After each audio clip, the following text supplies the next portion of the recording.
नमस्कार विद्यार्थी मित्रों, आप सभी का स्वागत करते हैं मौर्य क्लासेस में। विद्यार्थी मित्रों, आज हम वापस से काला असाइनमेंट का पेपर नंबर 3 का स्टेट क्लास 12th का सेक्शन बी कराने वाले हैं।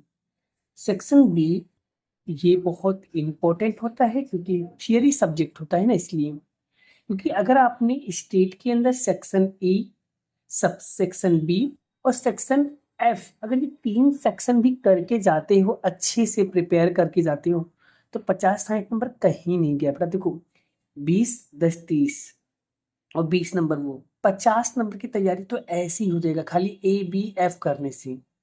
लेकिन कहते हैं ना बेटा कि जब तक आप प्रैक्टिस नहीं करोगे तब तक आपको कोई भी चीजें नहीं आएंगी। मैं हर वीडियो में बेटा पढ़ाने से पहले आपको 2 से 3 मिनट में आप लोगों को समझाने का प्रयास करता हूँ, ठीक है।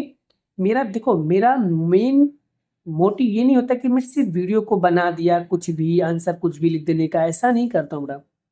मैं वही आंसर लिखता हूँ बेटा जो आप लोगों को याद हो सके, जो आप लोगों को समझ में आ सके। मैं वही चीज बनाने का प्रयास करता हूँ। मैं सारी चीजें बनाने का प्रयास नहीं करता हूँ, मैं वही चीजें समझाने का प्रयास करता हूँ जो तुमको समझ में आए। अगर तुमको समझ में नहीं आता तो फिर बेटा वो मेरा बनाने का कोई मतलब नहीं, कोई पर्पस नहीं है मेरा। सॉरी, मेरा एक ही मोटिव बेटा कि बस आपको चीजें क्या होना चाहिए बेटा, क्लियर समझ में आना चाहिए, बस मेरा एक ही मोटिव होता है। तो चलिए आज हम पेपर नंबर 3 का सेक्शन बी का जो पहला क्वेश्चन बेटा, मैं उसके बारे में समझता हूँ। और बेटा भले ही यहाँ पर गुजराती लिखा है, मैं पूरा का पूरा हिंदी लिखने का कोशिश करूंगा और आपको समझाने का प्रयास करूंगा। सबसे पहले इसका हिंदी में बताता हूँ क्या लिखा है इसका हिंदी में बेटा। तो यहाँ पर देख लीजिए बेटा, हिंदी 21 नंबर के क्वेश्चन में यहाँ पर क्या लिखा हुआ है। और अगर कहीं पे भी और इजी वे समझने की कोशिश करना है तो समझने का प्रयास करिए। मुद्रास्फीति दर ज्ञात करने के लिए किस सूचकांक का उपयोग किया जाता है और मुद्रास्फीति दर का ज्ञात करने के सूत्र भी बताना है। तो सबसे पहले ये बताना है कि मुद्रास्फीति दर ज्ञात करने के लिए हमें कौन से सूचकांक के उपयोग करते हैं, पहला क्वेश्चन। और दूसरा कि मुद्रास्फीति के दर ज्ञात करने के लिए सूत्र भी बताना है। तो 2 क्वेश्चन का इस्तेमाल कैसे करना है पहले ध्यान सुनिए। देखो, मुद्रास्फीति की दर ज्ञात करने के लिए किस सूचकांक, तो याद रखना सूचकांक का नाम होगा आपका थोक मूल्य का सूचकांक। क्या आएगा? थोक मूल्य का सूचकांक का उपयोग किया जाता है। उसके बाद मुद्रास्फीति ज्ञात करने का जो सूत्र होता है वो ये रहा बेटा। याद रखना, मुद्रास्फीति के दर के सूत्र से एक सवाल कंफर्म एग्जाम में सेक्शन सी में पूछा जाता है 3 मार्क्स में। दिस इज कंफर्म, मतलब कंफर्म बेटा प्रैक्टिस करके जाना। सॉरी, 2 मार्क्स में सेक्शन सी आता है बेटा, बहुत ज्यादा इंपॉर्टेंट है। मुद्रास्फीति का दर कंफर्म एग्जाम में आता है बेटा, करके जाना। मुद्रास्फीति का सूत्र टेक्निक भी सिखा रहा हूं, पहले यहां पर समझ लो क्या लिखा हुआ है।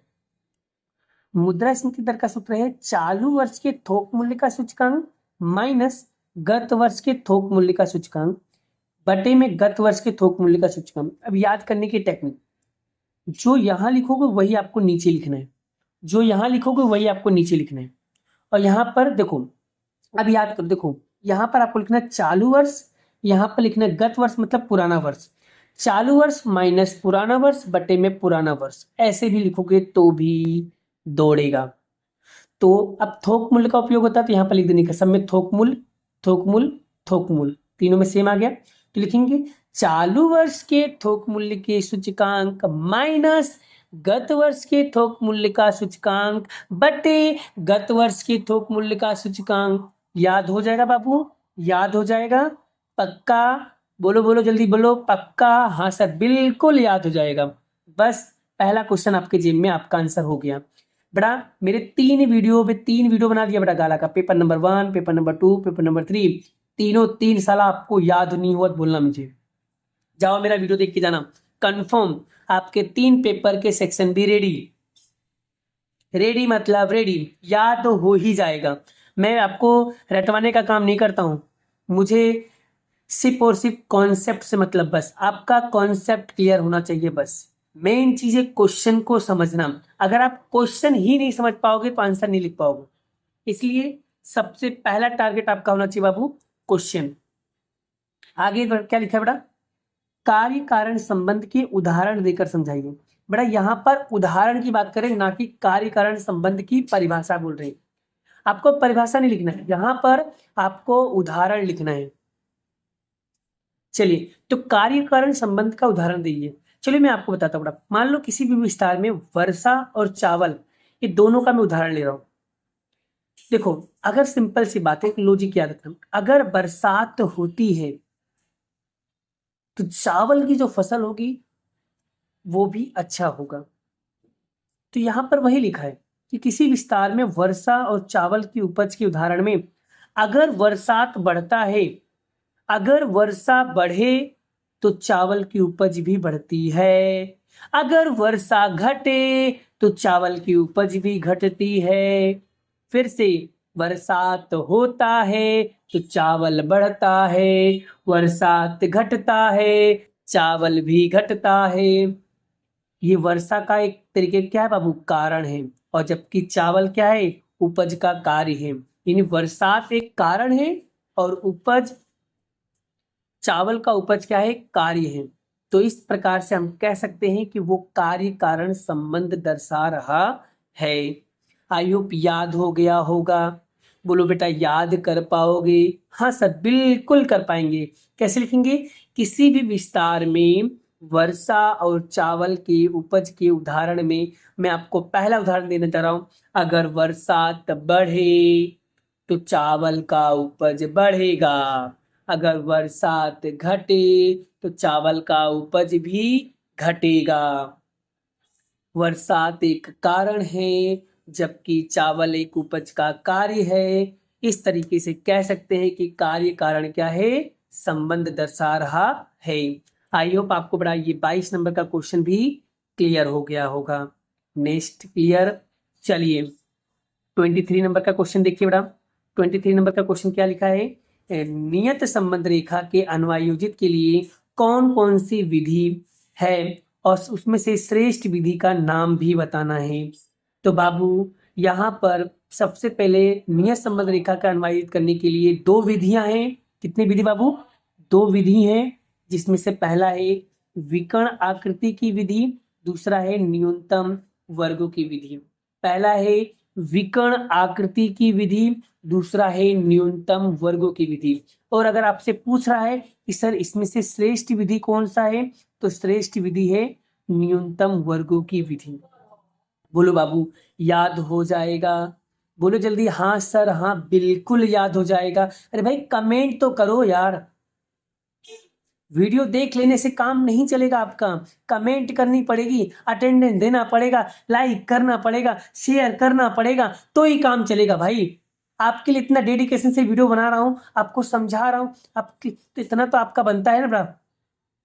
क्या कहीं भी जाते हो बिना अटेंडेंस दिए क्लास में बैठ जाते हो? अटेंडेंस देना पड़ता है ना। तो लाइक करोगे तभी तो मुझे पता चलेगा कि मेरे बच्चे कितना वीडियो देख रहे हैं। ठीक है, लाइक और कमेंट कर ही दिया करो, तभी तो आपको पता चलेगा कि यहाँ पर इतने लोग हमसे जुड़े हुए हैं। और बहुत सारे लोग ऐसे भी होते हैं जो वीडियो तो देख लेते हैं लेकिन न लाइक, न शेयर, न कमेंट करते हैं। सबसे बड़े मूर्ख इंसान वही होते हैं बेटा। ठीक है, क्योंकि हम एक ही चीज जानते हैं बेटा, कभी भी लाइफ में घमंड नहीं करना चाहिए। हर एक इंसान को सपोर्ट करना चाहिए, क्योंकि आप लोगों के सपोर्ट की वजह से आज मैं वीडियो को अच्छा अच्छा बना पा रहा हूँ। ठीक है, जब एक दूसरे का सपोर्ट होगा ना बेटा, तो ही इंसान आगे बढ़ता है। Right, clear. चलिए नेक्स्ट क्वेश्चन 25वां। सामायिक श्रेणी की पृथक्करण किसे कहते हैं? सामायिक श्रेणी का पृथक्करण किसे कहते हैं? तो सामायिक श्रेणी का विविध मतलब होता है अलग अलग लक्षणों के अनुमान प्राप्त करने की विधि को, सामायिक श्रेणी के अलग अलग लक्षणों का अनुमान प्राप्त करने की विधि को सामायिक श्रेणी का पृथक्करण कहते हैं। सामायिक श्रेणी के विविध मतलब अलग अलग, सामायिक श्रेणी के अलग अलग लक्षणों का अनुमान प्राप्त करने की विधि को सामायिक श्रेणी का पृथक्करण कहते हैं। सामायिक श्रेणी के अलग अलग लक्षणों के अनुमान प्राप्त करने की विधि को सामायिक श्रेणी का पृथक्करण कहते हैं। आगे बढ़ते बेटा नेक्स्ट क्वेश्चन की ओर।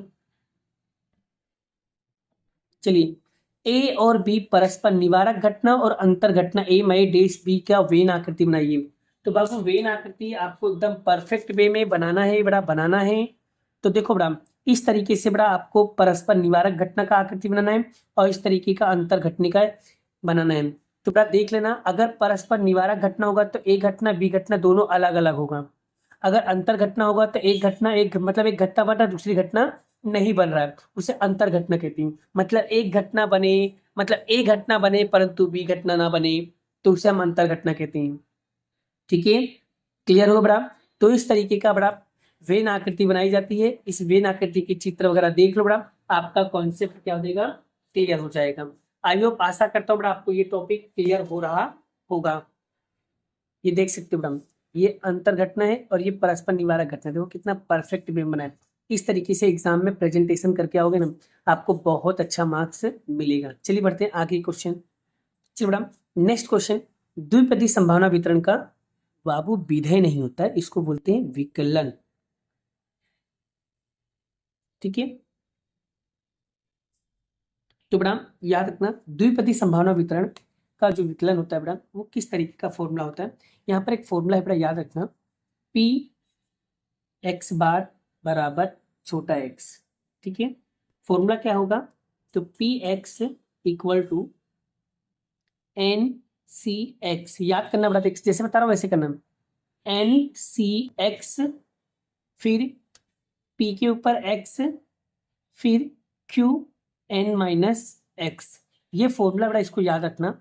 अब मैं सभी का मतलब बता रहा हूँ कि इसको क्या बोलते हैं। सबसे पहले ये जो एक्स है, एक्स मतलब क्या होता है, एक्स मतलब होता है, एक्स मतलब यहाँ पर होता है बड़ा सफलता प्रयत्नों की संख्या, यानी सफलता प्रयत्नों की संख्या। उसके बाद पी मतलब होता है बड़ा सफलता की संभावना, सफलता की संभावना। फिर क्यू मतलब होता है, क्यू मतलब होता है असफलता की संभावना, असफलता की संभावना। इसको दूसरी तरीके से निकाल सकते हैं, क्यू बराबर 1 माइनस पी। आप ऐसे भी लिख सकते हो, या असफलता की संभावना लिख दोगे, असफलता की संभावना तो भी चलेगा। फिर उसके बाद एन मतलब होता है कुल बर्नौली प्रयत्न, बर्नौली प्रयत्न।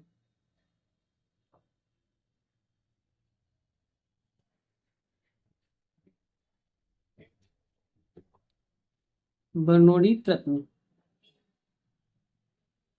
ठीक है, कुल बर्नौली प्रयत्नों। तो बड़ा ये सभी का मतलब, एक्स मतलब होता है सफलता प्रयत्नों की संख्या, पी मतलब सफलता की संभावना, क्यू मतलब असफलता की संभावना, और एन मतलब कुल बर्नौली प्रयत्न। बस मेन फॉर्मूला बड़ा आपका यही है, ये फॉर्मूला आपको याद होना चाहिए बस। अगर ये फॉर्मूला याद है तो आपका काम क्लियर हो जाएगा। देखो बड़ा, प्रैक्टिस करोगे तो आपको सब चीजें याद आएगा, नहीं करोगे तो कुछ नहीं आएगा। बस प्रैक्टिस करते रहो, आपको सब काम क्लियर हो जाएगा। चलिए बड़ा नेक्स्ट क्वेश्चन, प्रमाणीय प्रमाणीय वितरण का वक्र प्रमाणीय प्रमाणीय चल की कौन सी कीमत दोनों बाजू सम्मित होता है। तो बड़ा ये इंपॉर्टेंट क्वेश्चन है बड़ा, यहाँ पर देखो इसका उत्तर लिखा हुआ है, ये रहा। प्रमाणित प्रमाणीय वक्र और प्रमाणित प्रमाणीय चल की कौन सी कीमत दोनों बाजू सम्मित होता है। तो प्रमाणित प्रमाणीय वक्र यानी जेड बराबर 0 दोनों बाजू क्या होता है, सम्मित होता है। जेड बराबर 0 दोनों बाजू क्या होती है बाबू, सम्मित होती है। इसे आप जैसे मैंने हिंदी में बोला है ऐसे आप लिख लो, आपका काम हो जाएगा। देखो बेटा लिख कर याद करना, ठीक है, सारे के सारे क्वेश्चन खुद एक बार नोटबुक में लिख लो और लिख कर फिर याद करना। सच कह रहा हूँ बहुत जल्दी याद हो जाएगा, और जैसे मैं याद करा रहा हूँ ऐसे ही आप करना, 100% आपका काम हो जाएगा। चलिए बढ़ते हैं नेक्स्ट क्वेश्चन की ओर। चलिए नेक्स्ट क्वेश्चन क्या लिखा है बड़ा, 28 नंबर पे क्या लिखा है, एक प्रमाणीय वितरण का माध्यक 10 और प्रमाणीय विचलन कितना दिया है, आपको दिया यहाँ पर 6। तो चतुर्थक विचलन यहाँ पर निकालना है। सिंपल सी बात है बेटा, अगर यहाँ पर माध्य की बात कर रहे हैं यानी कि म्यू बराबर कितना होगा 10 और सिग्मा मतलब प्रमाण विचलन आपको दिया है 6। आपको निकालना है यहाँ पर चतुर्थक विचलन। तो चतुर्थक विचलन, तो चतुर्थक विचलन का पहले आपको फॉर्मूला पता होना चाहिए। क्या होता है, 2/3 सिग्मा। तो 2/3 और सिग्मा आपको दिया है 6। तो 2 से कट करो बेटा इसको, 3 दूनी 6। तो 2 का गुणा 2 में करो, 2 गुणे 2 यानी कितना आया 4। तो चतुर्थक विचलन का जो आंसर आएगा फाइनल वो कितना आएगा बाबू, 4 आएगा। तो इस तरीके से हम क्या करेंगे, क्वेश्चन को सॉल्व करेंगे, क्योंकि सिग्मा की वैल्यू कितना दिया है यहाँ पर 6 दिया है। क्लियर। तो आई होप, आशा करता हूँ आपको ये क्वेश्चन भी क्या होगा बढ़िया से समझ में आ गया। कौन सा क्वेश्चन था, 28 नंबर। चलिए आगे बढ़ते बड़ा हम लोग नेक्स्ट क्वेश्चन 29 नंबर पे क्वेश्चन में देखो, यहाँ पर एक क्वेश्चन दिया आपको के की वैल्यू निकालना बड़ा एकदम इजी और आसान है, ध्यान से सीखना। चलिए मैडम, अगर इस टाइप का क्वेश्चन अगर एग्जाम में पूछता है तो कैसे सॉल्व करोगे। तो जहां पर आपको एक्स दिखेगा बाबू वहां पर आपको क्या लिखना है, 3 लिखना है। तो 2 का 2, 3 का 3, एक्स की जगह पे लिखेंगे 3 प्लस के बराबर 1/7। तो 2, 3 और 3 का गुणा करो 9 प्लस के बराबर 1/7। दोनों का क्रॉस मल्टीप्लाई करो, 7 का गुणा 2 में करो तो 14 और यहाँ पर 9 प्लस के, अभी प्लस का है इधर आएगा माइनस का, तो 14 में से माइनस करेंगे 9 बराबर के। तो माइनस करने पे कितना आएगा, कितना आएगा बाबू जल्दी बोलो कितना आएगा। चलिए आगे देखो कितना आएगा बाबू, यहाँ पर 5 बराबर के। तो के बराबर कितना आएगा 5। क्लियर। तो इस तरीके से हम लोग क्या करेंगे, ये वाले क्वेश्चन को भी सॉल्व करेंगे। चलिए आगे बढ़ते हैं नेक्स्ट क्वेश्चन की ओर। चलिए मैडम, विधेय मतलब होता है फलन। विधेय मतलब क्या होता है, फलन। विधेय मतलब क्या होता है, फलन। याद रखना, विधेय मतलब फलन होता है। बहुत सारे बच्चे गुजराती का गुजराती लिखते थे, सबसे बड़े मूर्ख इंसान होते हैं। एक बार ढूंढ लिया तो विधेय का मतलब क्या होता है। बेटा विधेय का मतलब होता है फलन। फलन महत्तम कीमत किसे कहते हैं और महत्तम कीमत का शर्त क्या है। तो देखो बड़ा यहाँ पर मैं आपको बताने जा रहा हूँ, ध्यान से सीखना, बड़ा क्लियर हो जाएगा। तो देखिए बड़ा, माना कि y बराबर एफ एक्स एक विधेय नहीं बड़ा, एक फलन है। ये बच्चे लोग ने कुछ भी लिख देते हैं। माना कि y बराबर एफ एक्स यह विधेय फलन है। x बराबर a आगे के लिए, लिए नहीं होता ऐसे नहीं लिखा जाता है, लिए y बराबर एफ ए होगा। तो जहां n की धन छोटी होगी वहां पर F A less than F A plus H में F A greater less than F A H हो तो x बराबर a का फलन का महत्तम कीमत कहा जाएगा। अब इसकी परिभाषा समझा रहा हूं, पहले इसका शर्त देख लो। शर्त एक है अनिवार्य, दूसरा है पर्याप्त। अगर अनिवार्य शर्त होगा तो एफ डैश ए बराबर 0 होगा। अगर पर्याप्त शर्त होगा तो एफ डबल डैश ए ग्रेटर देन 0 होगा। बस इतना याद रखना है। अब सबसे पहले इसकी परिभाषा कैसे याद रखना है, पहले वो याद कर लो। परिभाषा याद करना, माना कि y बराबर एफ एक्स है, एफ एक्स का फलन है, तो x बराबर a होगा। फिर अगर x बराबर a होगा तो y की जगह x की जगह पे क्या आ जाएगा, a आ जाएगा। तो जहां पर n की वैल्यू अगर छोटी होगी, धन संख्या में होगा, तो वहां पर वो एफ ए से क्या होगा, ये छोटा हो जाएगा। अगर ये छोटा होगा तो यानी ये इससे क्या हो जाएगा, छोटा होगा। यानी इसलिए हम कह सकते हैं कि x बराबर a क्या होगा, महत्तम कीमत हो जाएगी। अनिवार्य शर्त और पर्याप्त शर्त पर आपको क्या करना है, लिख देना है। एक बार इसको लिखकर फिर याद करो, फटाफट फटाफट आपको याद हो जाएगा। याद कैसे करना मालूम है, पहले ध्यान से पढ़ना, कुछ चीजें नोटिस करना, कैसे कैसे क्या क्या क्या क्या दिया है वो देखोगे समझोगे, फिर उसके बाद ऑटोमेटिकली आपको वो चीजें याद हो जाएगा। पर एक बार दो बार उसको रीड करना, कम से कम कितनी बार रीड करोगे, 3 बार आपको रीड करना है। 3 बार रीड करोगे, चौथी बार आपको 100% कह रहा हूँ ये टॉपिक ही समझ में आ जाएगा बेटा। ठीक है, समझो, क्लियर करो बेटा। अगर कहीं डाउट या कंफ्यूजन होता है बेटा तो आप लोग मुझसे बिंदास होकर के क्या करना है, पूछना है बेटा, कोई ज्यादा टेंशन लेने का नहीं बेटा, जो तुम पूछोगे वो चीजें मैं बता दूंगा। बस आपको क्या करना है, पढ़ना है, बस ध्यान से शांति से समझो, पढ़ो और आगे बढ़ो बेटा। ठीक है, क्लियर। आज हमने पेपर नंबर 3 भी अच्छे से करवा दिया। आने वाले टाइम पे बेटा मैं आपको पेपर नंबर 4, 5, 6 के भी सेक्शन बी करवाने वाला हूँ। ठीक है, वीडियो भले ही लेट आती है लेकिन आपके लिए एकदम परफेक्ट वीडियो आती है। मैंने आपसे वादा किया था ना कि बोर्ड तक आते आते अकाउंट और स्टेट दोनों की वीडियो आ जाएगी, बट मैं इतना वादा करता हूं कि अकाउंट स्टेट की पूरी वीडियो, गाला का पूरा सॉल्यूशन यूट्यूब पे आएगा आएगा आएगा। भले ही थोड़ा लेट आएगा लेकिन आपकी बोर्ड के एग्जाम से पहले पहले, आपके बोर्ड के एग्जाम के 10 दिन पहले पहले बेटा सारा वीडियो आ जाएगा। इसकी पूरी गारंटी, पूरा वादा कर रहा हूं आप लोगों के साथ। क्योंकि बेटा मेरे को क्या है बेटा, मैं वीडियो बहुत आराम से बनाता हूँ, लेकिन जो भी बनाता हूँ ऐसा वीडियो बनाता हूँ जिससे आपको वो चीजें याद हो जाए बेटा।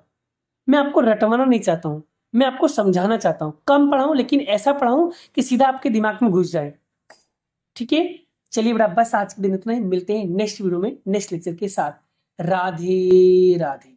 अगर आपने चैनल को सब्सक्राइब नहीं किया तो बेटा चैनल को सब्सक्राइब कर लो, जिससे बेटा नोटिफिकेशन सबसे पहले आपके पास पहुंचे और कोई भी वीडियो बनाओ तो सबसे पहले आपके पास वो वीडियो आ जाए। ठीक है, मिलते हैं नेक्स्ट वीडियो में। राधे राधे।